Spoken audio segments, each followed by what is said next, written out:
The massive crystal dome of Nexus Prime's Grand Assembly Hall caught the light of three suns, casting rainbow fractals across the gathered delegates. The hall buzzed with tension. Representatives from over 200 galactic civilizations shifted uncomfortably in their custom-designed seats. Commander Lori Winters stood at the central podium, her white diplomatic uniform crisp against her dark skin, the blue Earth insignia on her chest gleaming under the lights. For 300 years, humanity had been part of the Galactic Council, a junior member by most standards, confined to the outer rim seating despite their growing influence. 300 years of following regulations that increasingly restricted human expansion, innovation, and autonomy. 300 years of paying tributes disguised as development fees. 300 years of being told that humanity was not yet ready for full membership. Lori's gaze swept over the delegates, the Xerelians, with their azure skin that shifted hues with their emotions, currently displaying a wary pale blue, the crystalline Medusans, whose transparent bodies refracted light in complex patterns that served as their primary communication, the gaseous Florians, contained in their hovering environmental bubbles, dozens of other species, some humanoid, others utterly alien, and at the center dais, the seven elders of the council, beings whose civilizations had been traversing the stars when humans were still discovering fire. Honored delegates, Lori began, her voice firm and clear in the perfect acoustics of the hall. For 3 centuries, humanity has been a loyal member of this esteemed council. We have contributed our resources, our technologies, our unique perspectives. We have followed your guidance, respected your wisdom, and adhered to your regulations. Elder Catherine, the only human to have ever been elevated to the Council's inner circle due to her unwavering support of Council policies, leaned forward, her ancient face betraying concern. At over 180 years old, extended by Council medical technology, she represented the faction of humanity that believed in patient integration. Yet, Lori continued, despite our contributions, despite our growth, despite evidence of our maturity as a galactic civilization, we remain restricted. Our colonies limited to 47 worlds when our population demands at least 80. Our research initiatives vetoed when they approach certain restricted domains. Our military forces capped at levels that leave our borders vulnerable to piracy and aggression. Murmurs rippled through the hall. Ambassador Paul Gregory stood at Lori's side, his hand resting on a ceremonial box containing the physical document they had brought. Behind them, the human delegation included Kate Murphy, Science Director of the Earth Alliance, and Daniel Ford, Security Commander, whose hand never strayed far from his ceremonial but functional sidearm. Today, we invoke Article 7, Clause 9 of the Founding Charter. Lori's voice cut through the growing whispers. A clause that has never been activated in the Council's long history, but was wisely included by your predecessors. The hall fell silent. Elder Xerelian, the oldest of the Council members, stood, his skin shifting to a deep indigo of alarm. Commander Winters, are you suggesting— I am not suggesting, Elder, Lori interrupted, a breach of protocol that sent another wave of shock through the assembly. I am formally announcing, humanity is withdrawing from the Galactic Council, effective immediately. Ambassador Paul opened the ceremonial box, revealing an ancient-looking parchment, a deliberate aesthetic choice to emphasize the solemnity of the moment. The withdrawal document, signed by all 117 human world governments, including our colonies. As per the Charter, we maintain all territorial rights to our current worlds in space, retain all technologies developed independently or through fair exchange, and dissolve all military, economic, and political obligations to the Council. The hall erupted. Delegates rose from their seats, some in outrage, others in confusion. The Xerelian elder's skin flashed between indigo and crimson, a sign of internal conflict rarely seen in their species.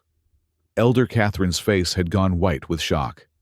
"This is unprecedented," shouted the Medusan representative, his crystalline form vibrating so intensely that the translation system struggled to keep up. Withdrawal would destabilize trade routes, defensive alignments, cultural exchange programs, all of which we are prepared to renegotiate on a bilateral basis, Lori replied calmly. But as sovereign entities, not as subordinates. The Florian delegates' environmental bubble pulsed with angry red bioluminescence. The humans cannot be permitted to simply leave. The technologies they have accessed, the knowledge they have gained, were all obtained legitimately under council law. Daniel Ford stepped forward, his military bearing commanding attention. And Article 7, Clause 9 specifically protects withdrawing members from technology reclamation attempts. Any such attempt would constitute an act of war against a sovereign power. Elder Zarelian raised a four-fingered hand, and the hall gradually quieted. His skin had settled into a deep purple of grave concern. Commander Winters, the Council has stood for millennia. No civilization has ever chosen to leave. The consequences could be unpredictable. Lori nodded respectfully. We understand the risks, Elder, but we can no longer accept the constraints. Humanity must be free to chart its own course among the stars. At least allow for a transition period, Elder Catherine pleaded, her voice breaking with emotion. A gradual withdrawal over decades. The decision is made, Lori said firmly. The document is registered. As of this moment, humanity stands alone. With that declaration, the human delegation turned and walked toward the grand doors of the assembly hall. The symbolic act of walking out, rather than using the instantaneous matter transport system, was not lost on the delegates. Each step on the crystalline floor echoed through the stunned silence. As they reached the doors, Kate Murphy glanced back at the assembled representatives. "We do not leave as enemies," she called out, her scientific pragmatism evident in her tone. "We leave as equals who choose a different path.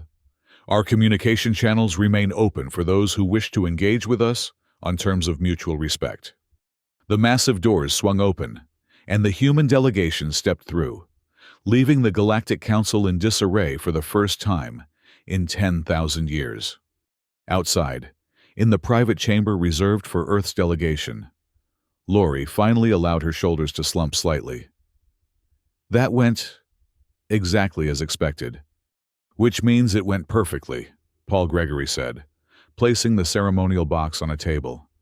The shock value alone will buy us time to consolidate our position.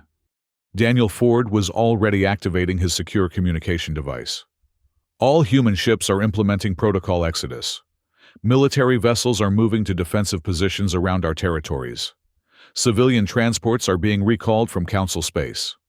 Kate Murphy studied the data flowing across her tablet. The economic algorithms predict an initial 30% downturn in our gross galactic product, stabilizing at -18% within 6 months as we redirect trade through independent channels. Lori nodded, taking in the information. The plan had been years in the making, preparations made in secret, while outwardly playing the role of the dutiful junior member. And the Void Heralds? A shadow crossed Daniel's face. Still contained behind the Veil Nebula barrier, as far as we know. But without our maintenance teams on the defense grid? That's the Council's problem now, Paul said dismissively. Lori shook her head. No, that's everyone's problem. And we haven't forgotten our responsibilities, just our subservience. She straightened her uniform. Now we begin the next phase, independence with vigilance. As the human delegation prepared to return to Earth to announce their new status to their people, none of them could have predicted just how quickly the consequences of their withdrawal would manifest, or how devastating they would be for the galaxy they had left behind. 3 months after humanity's dramatic withdrawal from the Galactic Council, Alan Bennett stood in the observation deck of Horizon Station, Earth's primary deep space monitoring facility. Through the vast, transparent aluminum viewport, he could see the pulsing distortion of a wormhole terminus, one of the few remaining connections to former council space that hadn't been shut down in retaliation for humanity's departure. "Another communication blackout from the Centauri sector," reported his assistant, Olivia Carter, her fingers dancing over the holographic interface. "That's the third trade route to go silent this week." Alan frowned, stroking his graying beard. As chief of interstellar communications, he had expected some disruption following the withdrawal, but the pattern emerging was troubling. "Are we detecting any distress signals? Any emergency beacons?" "Nothing," Olivia replied. "It's as if they simply disconnected." "The council wouldn't cut off their own trade routes just to spite us," Alan mused. "There's too much economic interdependence, even without humanity in the equation." The observation deck door slid open, and Lieutenant Maria Rodriguez entered, her Space Force uniform bearing the newly redesigned insignia of Independent Earth. "Mr. Bennett, we've detected unusual activity in the Defense Grid Monitoring Station." Alan turned, his concern deepening. "What kind of activity?" "Inconsistencies in the patrol patterns of Council warships," Maria explained, projecting a tactical display into the air between them. "Here and here." She pointed to two sectors near the Veil Nebula. "These areas should have continuous coverage based on standard Council protocols, but we're seeing gaps of up to 6 hours." "Could they be relocating assets to compensate for the withdrawal of human ships?" Olivia suggested. Maria shook her head. "These aren't planned redeployments. The movements are erratic, almost as if their command structure is breaking down." She hesitated before adding, "There's something else. We've detected power fluctuations in the Veil barrier generators." Alan's blood ran cold.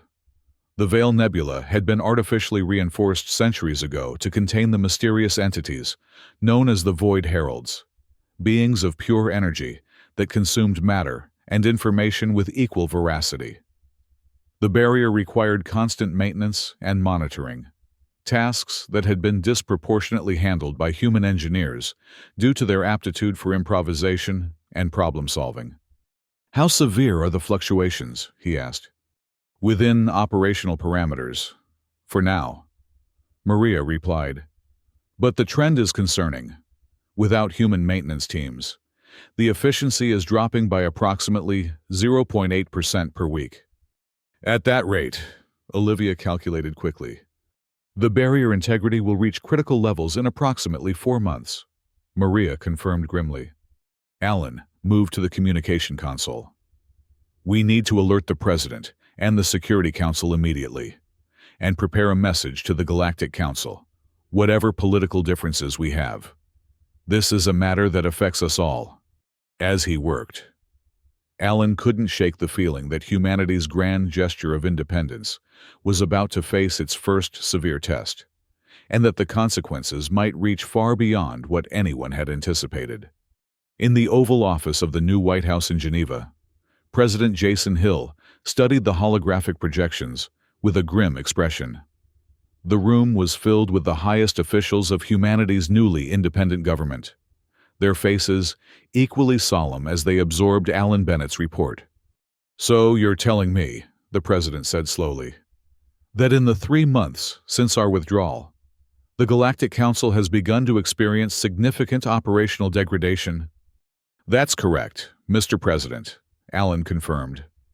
"Communications disruptions, military disorganization, and most concerning, maintenance failures in critical infrastructure, particularly the Veil barrier. I find it hard to believe that our absence alone could cause such rapid deterioration," remarked Defense Secretary Eleanor Chang. "The Council has existed for millennia before humanity joined." Kate Murphy, now elevated to Science Minister, stepped forward. "That's technically true, but the galaxy was a different place then. Over the centuries, the Council became increasingly bureaucratic and specialized. Each member species was channeled into roles that matched their perceived natural abilities. and humans were channeled into maintenance, crisis response, and systems integration, added Daniel Ford, now Earth's military commander. Roles that seemed mundane but were actually critical to daily operations. Samantha Powell, the newly appointed foreign minister, looked troubled. Are you suggesting the Council deliberately made themselves dependent on us, while simultaneously keeping us in a subordinate position? Not deliberately, Kate clarified. It was an unconscious evolutionary process within their system. Humans are adaptable, innovative problem solvers. We naturally filled the gaps in their rigid structures. Over time, they built those structures around our capabilities without fully acknowledging their dependence. President Hill leaned back in his chair, the weight of the situation evident in his posture. So we've inadvertently pulled a critical support beam from their galactic architecture. A rather apt metaphor, sir, Allen agreed. The question now, Daniel Ford said, his military mind already analyzing strategic implications, is whether we have a responsibility to help fix what's breaking down. The room fell silent as the fundamental question hung in the air. Their withdrawal had been about freedom from Council constraints, about dignity and self-determination. It had not been intended to cause collapse or suffering. What about the Void Heralds? The President finally asked. If the Veil Barrier fails, based on historical records, they would begin expanding their territory immediately, Kate said quietly. Their rate of consumption has been estimated at approximately 1 star system per month once they gain momentum.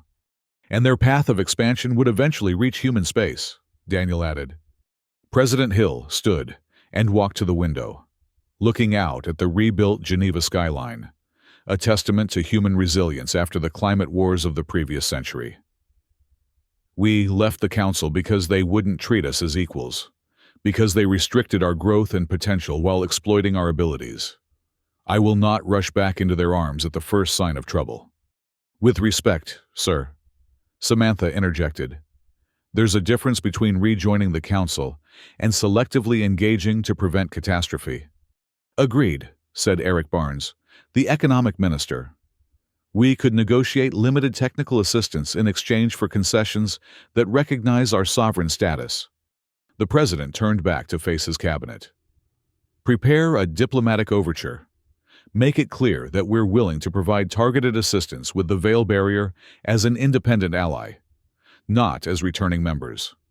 Any help comes with conditions: recognition of our full sovereignty, reparations for past development restrictions, and open technology sharing. The Council elders may not accept such terms, Samantha cautioned. Then they'll have to explain to their people why they chose pride over survival. President Hill replied firmly. In the meantime, Commander Ford, put our military on heightened alert. If the Veil Barrier is compromised, we need to be prepared to defend human space independently.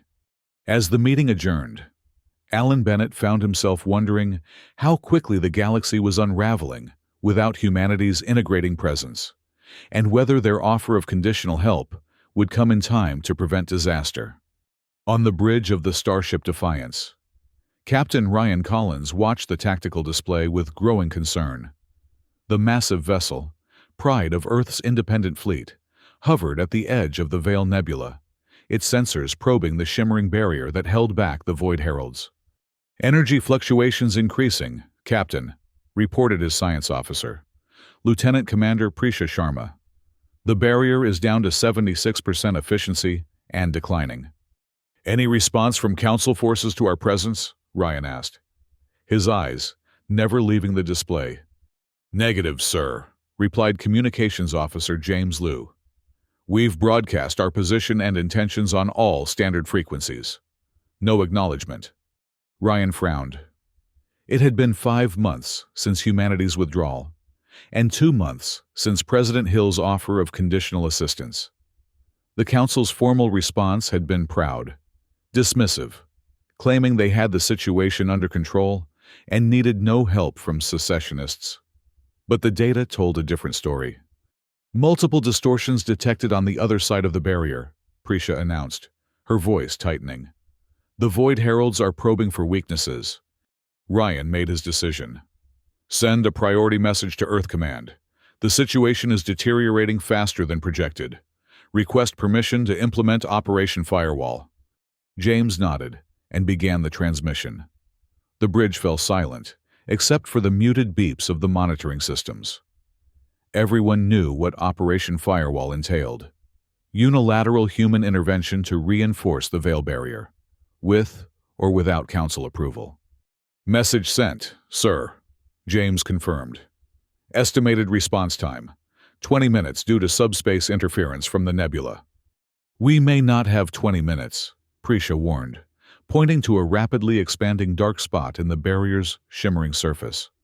Ryan stood, his decision made. Initiate first-stage barrier reinforcement protocols. Deploy energy buoys at 500-kilometer intervals along the weakening section. Captain. His executive officer, Commander Diana Wells, spoke quietly beside him. That's Council territory. Without authorization. I'm not going to watch the barrier fail because of politics. Commander. Ryan cut her off. If Earth wants to court-martial me later, they're welcome to try. Launch the buoys. Diana nodded sharply. Launching energy buoys. The Defiance shuddered slightly as the specialized devices were ejected from its launch tubes, streaking toward the weakening barrier like glowing darts. Designed by human engineers, they would temporarily shore up the failing sections by adding their energy to the existing matrix. Buoys in position, Prisha reported. Barrier strength increasing, now at 82% and stabilizing. Ryan allowed himself a small breath of relief, but it was short-lived. Captain, James called urgently. Multiple ships emerging from wormhole points. Council signatures. The tactical display lit up with new contacts. 3 Zarelian warships, their distinctive spiral configurations unmistakable, and 2 Medusan cruisers, their crystalline structures glinting in the light of the nebula. They're charging weapons, sir, Diana reported calmly. Open a channel, Ryan ordered. Channel open. Council vessels. This is Captain Ryan Collins of the Earth Alliance Starship Defiance. We have detected critical weaknesses in the veil barrier and have deployed temporary reinforcements. Our actions are defensive in nature and benefit all civilizations. There was a moment of tense silence before a response came. Human vessel, a cold, formal voice replied. You are in violation of Council space. Your unauthorized modifications to Council infrastructure constitute an act of aggression. Withdraw immediately or face consequences. Ryan exchanged glances with Diana. The Council representative hadn't even acknowledged the barrier weakness. With respect, Ryan responded. Our sensors indicate the barrier is on the verge of failure. The buoys we've deployed are temporary and can be removed once proper repairs are made. The transmission cut off as the lead Zarelian warship fired a warning shot that passed deliberately close to the Defiance's bow. Shields up, Ryan ordered calmly. Maintain position. Sir, James said. Incoming transmission from Earth Command. On screen. The stern face of Commander Daniel Ford appeared. Captain Collins, your assessment has been verified by our long-range sensors. You are authorized to take all necessary measures to prevent a barrier breach. Reinforcements are en route. ETA 30 minutes. Understood, Commander, Ryan replied. But we have company. Council warships are demanding our withdrawal and have fired warning shots. Daniel's expression hardened. The President's orders are clear.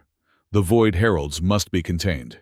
If Council forces interfere with that mission, you are authorized to take defensive action. But try one more diplomatic approach. The screen returned to the exterior view, just as the Council ships began to move into an attack formation. They're targeting our buoys, Prisha warned. Ryan straightened his uniform. Open the channel again. Channel open, sir. Council vessels. We have received authorization from Earth Alliance Command to maintain our position and ensure barrier integrity. The Void Heralds threaten us all. I propose we set aside political differences and work together to... His words were cut short as the lead Zarelian ship fired, destroying one of the energy buoys. Barrier integrity dropping, Prisha reported urgently. That section is down to 68%. Ryan's voice turned to steel. Target the Zarelian weapon systems only. Disable. Do not destroy. Targeting, Diana confirmed. Fire! The Defiance's advanced phase, cannons lanced out, striking the Zarelian warship with precision. The alien vessel shuddered, its weapons going dark. Direct hit, Diana reported. Their weapons are offline. The other council ships hesitated, clearly surprised by the effectiveness of the human vessel's targeting systems. The barrier! Prisha shouted suddenly. Breach in progress! On the main screen, the dark spot in the barrier had expanded dramatically, and through it came a pulsing, shifting mass of darkness that seemed to absorb the very light around it. Void Herald Scout, Ryan identified grimly. All weapons, target the entity. Full spread of quantum torpedoes. The torpedoes streaked out, exploding against the amorphous darkness. The entity recoiled but continued advancing. Minimal effect, Prisha reported. Then, unexpectedly, the council ships changed formation. The two Medusan cruisers moved to flank the emerging Void Herald, their crystalline weapons emitting beams of coherent energy that seemed to constrain the entity's movement. They're using containment fields, Diana observed. But they can't hold it for long. Ryan saw the opportunity. Recalibrate our phase cannons to match the frequency of their containment fields. We'll create a crossfire effect. As the Defiance's weapons joined with the Medusan beams, the Void Herald's advance slowed, then stopped. But more dark spots were appearing in the barrier. Multiple breaches forming, Prisha warned. This is just the beginning. Ryan opened a channel to the council ships. Council vessels, we need to coordinate our response. The barrier is failing across multiple sectors. There was a pause before a response came. This time, in a different voice. Older. Wiser. Human vessel. This is Elder Zarelian. It seems our leadership was misinformed about the severity of the situation. Your assistance is acknowledged. It wasn't quite gratitude, but it was a start. More Void Heralds emerging, Diana reported. At least 5 entities, larger than the first. Sir, James called out. Multiple wormholes opening, Earth Alliance signatures. The reinforcements had arrived. 3 human battleships and a specialized repair vessel. Their sleek designs contrasting with the more ornate council ships. Captain Collins, came the voice of Admiral Jessica Chen from the lead battleship. Looks like you started the party without us. Just warming up the dance floor. Admiral, Ryan replied, relief evident in his voice. We have multiple barrier breaches and Void Herald entities breaking through. We're coordinating with Council forces for containment. Understood. We'll deploy the mobile barrier generators and reinforce your position. Earth Command has authorized full military response to the Void Herald incursion. As the human fleet moved into position alongside the Council ships, Ryan couldn't help but feel a grim satisfaction. This was humanity's first major military action as an independent power, and ironically, it was coming to the aid of the very organization they had left. All ships, form up, Admiral Chen commanded over the joint frequency. Defiance, maintain your position on the primary breach. Council vessels, if you can continue containment operations, our repair ship will work to restore the barrier integrity. Elder Zarelian's voice came through, stronger now. We will comply. Our ships are at your disposal, Admiral. The battle that followed was intense and coordinated, with human and council ships working in impromptu formations to contain and neutralize the Void Herald entities, while the repair ship struggled to mend the failing barrier.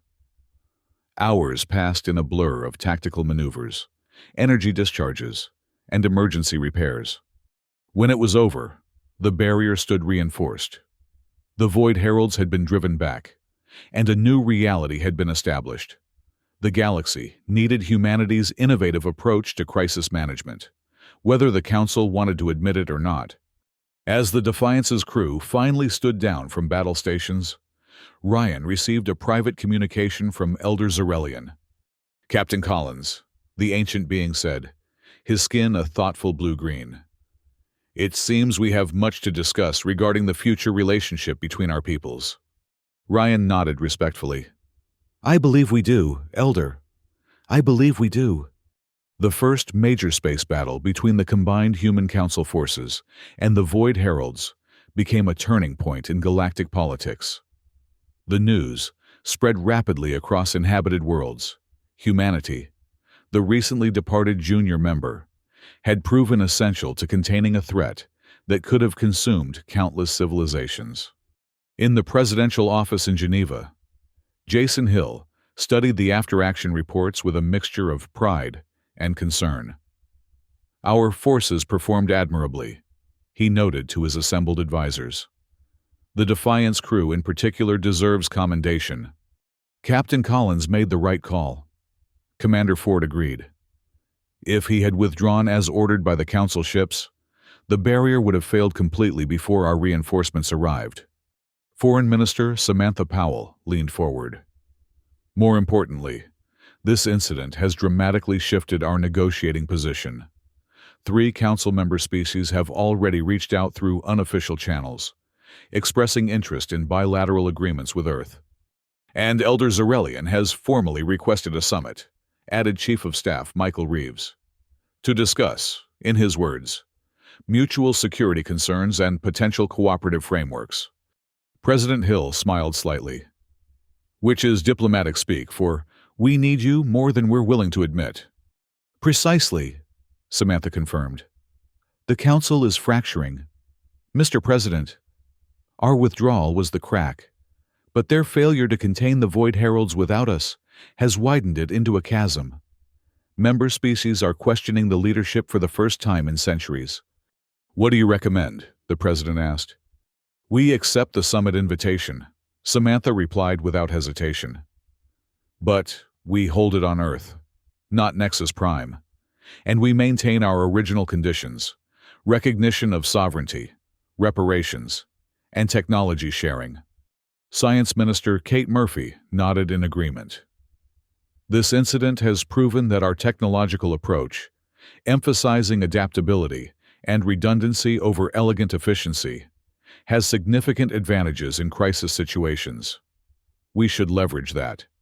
"There's something else to consider," Daniel Ford added, his military mind always focused on strategic implications.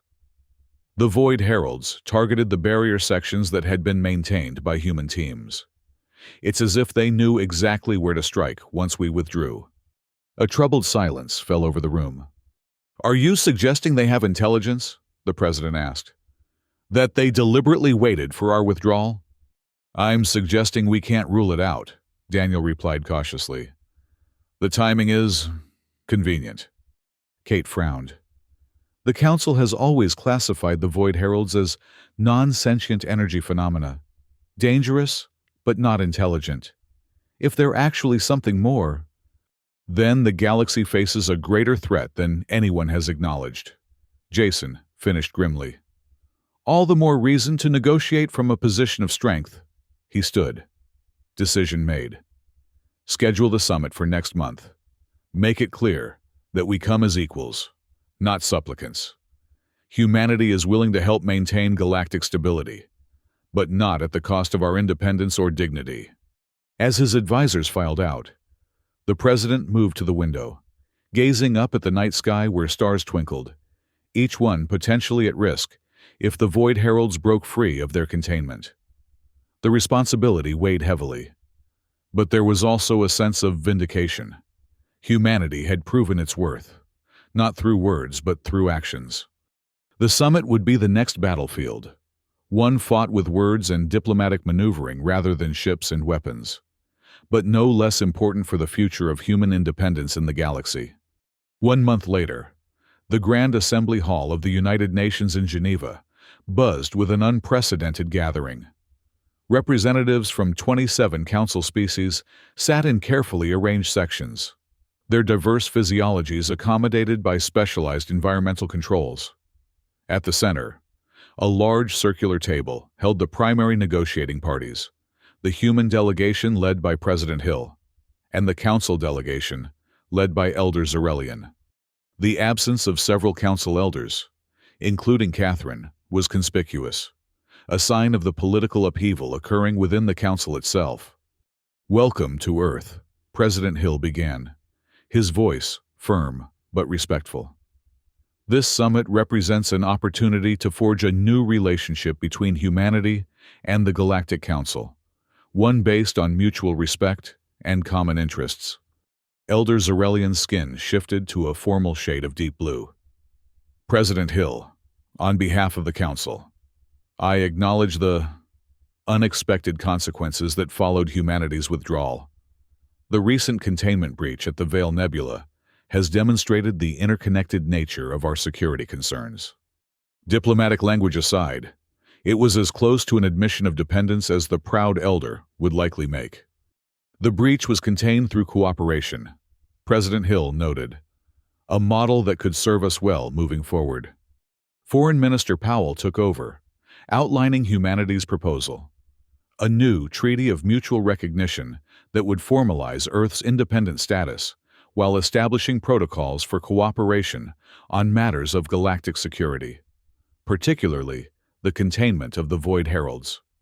"Additionally," she continued, "we propose the creation of a joint research initiative to better understand the nature of the Void Heralds.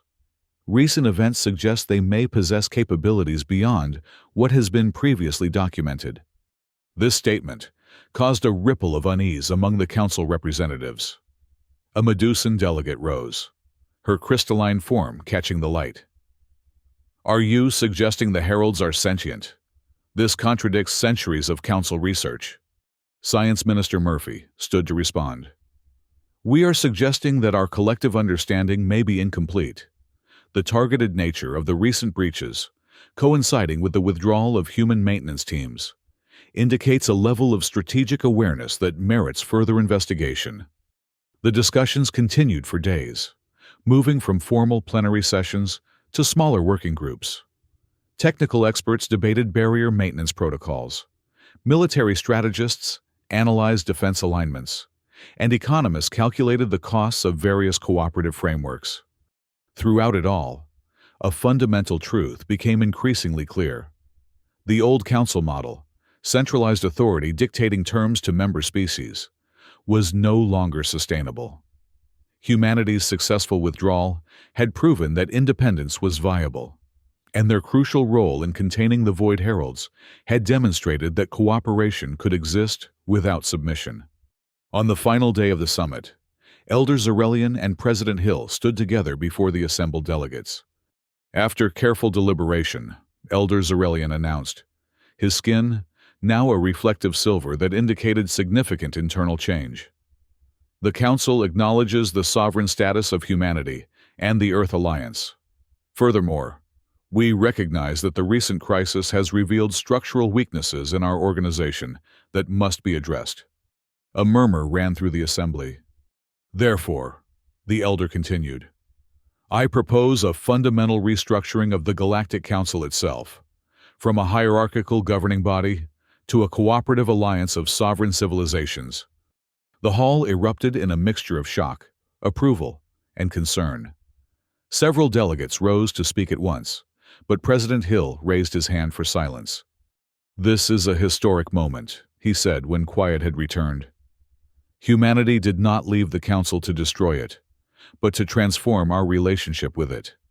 If Elder Zarelian's proposal represents the beginning of a new era of galactic cooperation between equals, then Earth is prepared to engage constructively with this reformed body."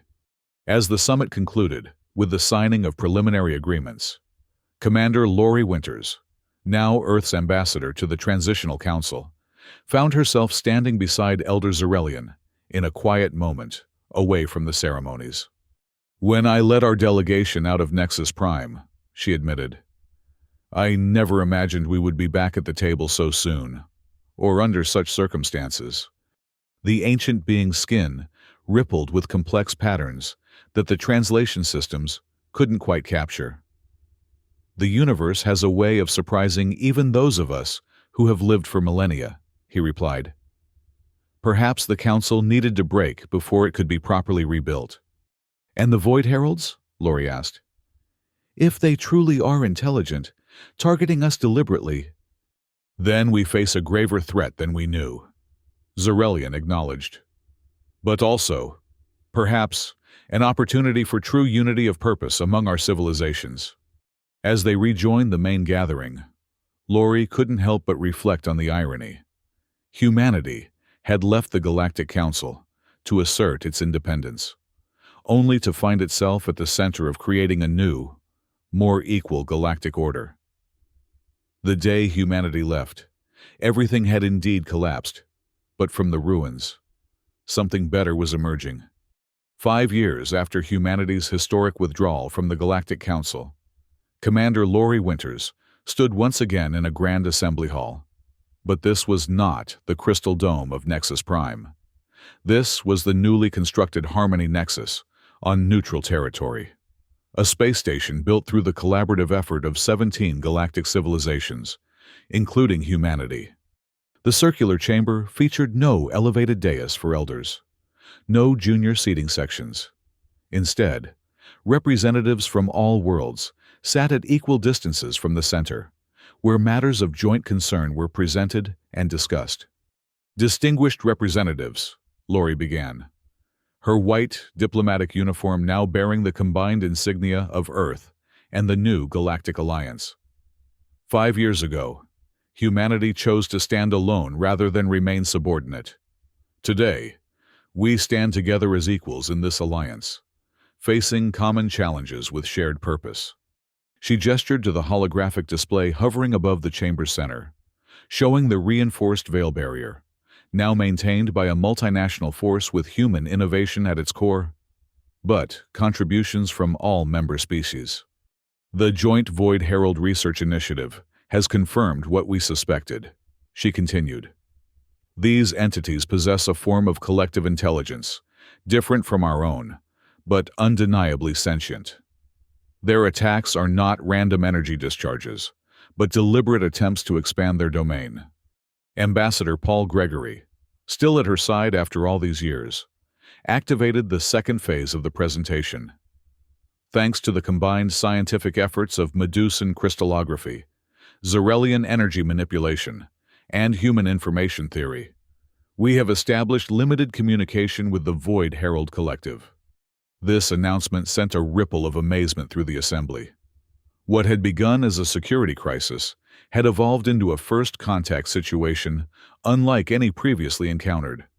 We now understand that their incursions were not acts of aggression as we perceived them, but attempts to access what they consider essential energy patterns, what we would call knowledge.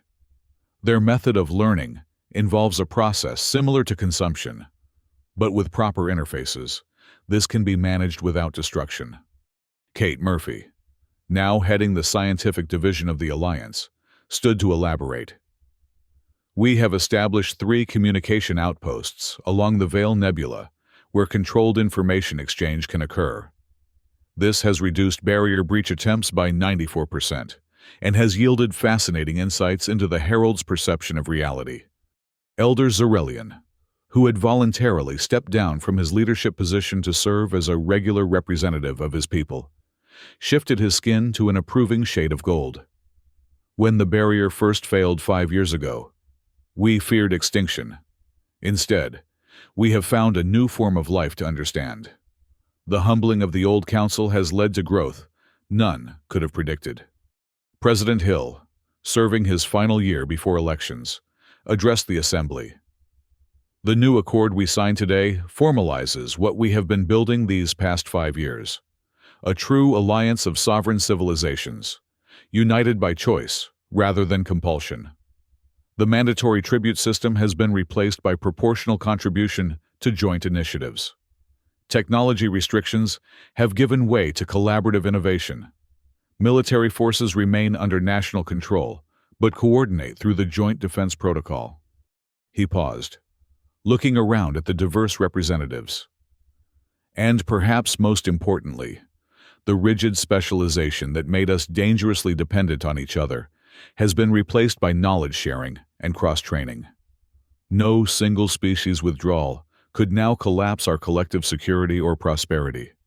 As the representatives rose to add their biometric signatures to the new accord, Lori found herself standing beside Daniel Ford, now Supreme Commander of Earth's Defense Forces. "Did you imagine this outcome when we walked out of the council chamber 5 years ago?" he asked quietly. Lori shook her head. "I hoped for recognition of our sovereignty. I never dreamed we would help birth an entirely new galactic order." She smiled slightly. "Or that we would be communicating with the very entities we once feared would consume us all. A fitting metaphor for the old council itself," Daniel observed. "What we feared would destroy us has instead transformed us." As the ceremony concluded, representatives mingled freely, their various translators creating a symphony of languages. In one corner, human engineers demonstrated adaptive shield technology to interested Florians. In another, Medusan scientists shared crystalline computing concepts with a group of Earth researchers. Lori watched it all with satisfaction. The day humanity left the Galactic Council, everything had indeed collapsed. The old power structures, the hierarchies, the restrictions. But from that necessary collapse had emerged something stronger, more resilient, and more just. A true community of equals among the stars. As she prepared to sign the new accord on behalf of Earth, Lori couldn't help but think that sometimes the most important systems are those flexible enough to break when they must, and wise enough to rebuild better afterward. The massive Void Herald communication outpost floated at the edge of the Veil Nebula, its hybrid design reflecting the collaborative engineering of multiple species. Inside the specialized interface chamber, Lori observed the pulsing patterns of energy that represented the Herald Collective's voice. They're sharing information about stellar formation in their region of space. Translated, Dr. Eliza Morgan, the xenolinguist who had pioneered the communication protocols. Their perception of time and energy flows is still difficult to fully comprehend, but we're making progress. "And they understand our boundaries now?" Lori asked, watching the hypnotic shifting of light and darkness. "Yes," Eliza confirmed.